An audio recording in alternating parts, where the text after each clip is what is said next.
is yours. I wanted to ask about the president's reaction to the legal developments yesterday and with the initial plea deal for his son appearing to fall apart. Here we go again. Look, I'm really not going to say anything more than what I shared yesterday. This is a personal matter for Hunter Biden. Okay. This is, a personal issue. And as you know, this has been done in an independent way by the Department of Justice. It has been led by a Trump-appointed prosecutor, and I'm just not going to comment beyond what I said yesterday. And of course, and we have said this multiple times, the President and the First Lady, they love their son, and they support him as he is working to rebuild his life. I'm just not going to say anything beyond that. And on Leader McConnell, he mentioned that the president called him yesterday. Can you talk a little bit about that conversation, what the president's message was to Leader McConnell, and whether the president believes he is able to serve considering his medical conditions as the Republican leader? I'm not going to get into the medical condition of the Republican leader in the Senate. What I can say is the president respects Senator McConnell. There is a lot that they disagree on, but they have found ways to work together to find common ground, and I think that's important for the American people to see, that bipartisanship and how they've been able to work together. Obviously, the president has known the senator for some time now.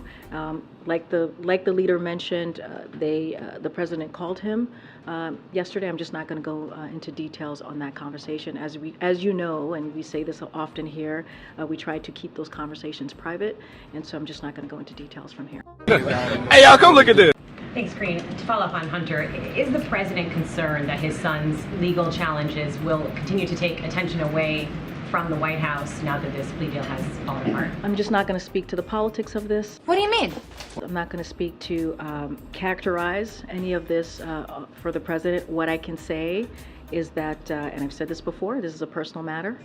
This is Hunter Biden, as you know, is a private citizen, and this was done in an independent way. This investigation is being led by a Trump-appointed prosecutor.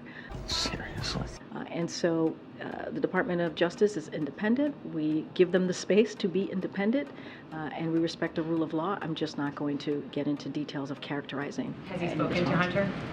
I'm just not going to speak to any private conversation that the president has with his family. Seriously? In December 2021, President Biden told ABC's David Muir that accountability is necessary for the January 6th insurrection at the Capitol, no matter where it goes. Does the president stand by those comments, even in the case of former President Trump? I just don't have anything additional to add. Here we go. The president spoke, was very candid when asked that question, and I believe his words still stand today. Hey, Andrew, good to see you. Yeah, good to see you too. Andrea. Okay. On Niger, is the U.S. considering, making a plan to remove troops from Niger? Will you have to evacuate U.S. citizens? And is there any indication at all that Russia could be have a hand in what's happening there?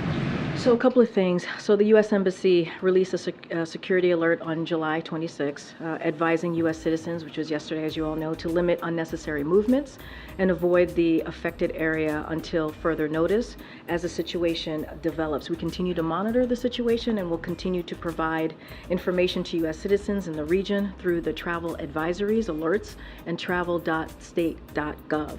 We strongly encourage U.S. citizens in Niger to enroll in the Smart Travel Enrollment Program at step.state.gov to receive important emergency information and be careful. Be careful about where they are and what they're doing. We will certainly determine on what is needed as we get further information. To your question about Russia, Putin, I know there's been question about Wagner Group as well. Until now, we have not seen incredible indications of Russian or Wagner involvement, but to the U.S. citizens who are in the country, we again continue to tell them to be mindful, to be careful, and as I just stated, we did put out an alert yesterday. You disgust me. How can you live with yourself? And just another one on international stuff. I think the subpoena, we were supposed to provide information on Afghanistan and the withdrawal by Tuesday at 10 o'clock. That hasn't happened. Are you concerned that you could be held in contempt if you don't provide that information? I don't have any comment on that. No, it's not. Okay, and then just real quickly on Maloney's visit today, to what extent will you be talking about China and particularly the Belt and Road Initiative? Do you have any indication that the Italians will accelerate moves to get out of that arrangement with China? So, look, I don't want to get ahead of the conversation that they're going to have. As you know, they're going to be meeting fairly shortly. As it relates to the Belt and Road, I presume, is that what you're speaking towards? I know my colleague was asked a couple times yesterday from NSC. What I can expect is they will discuss the benefits of closer transatlantic coordination regarding our approach to the People's Republic of China, among other topics, but I don't want to do anything more to confirm any specifics. Obviously, that conversation is going to happen in less than an hour, so I want to give the President and the Prime Minister the opportunity to go through their agenda. Hey, that's pretty good. Thanks, Karine. I know that so far you guys have been unwilling to say exactly where President Biden invited the Israeli Prime Minister to here in the U.S.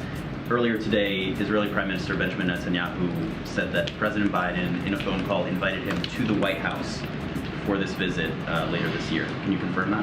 What I can say is they both agreed to meet in the United States later this year.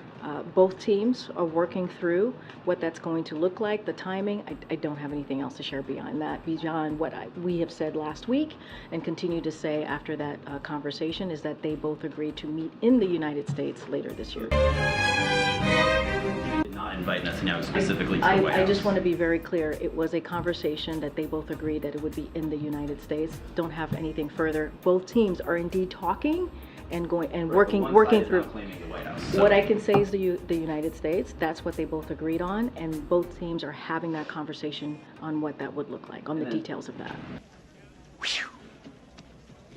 Now I feel better.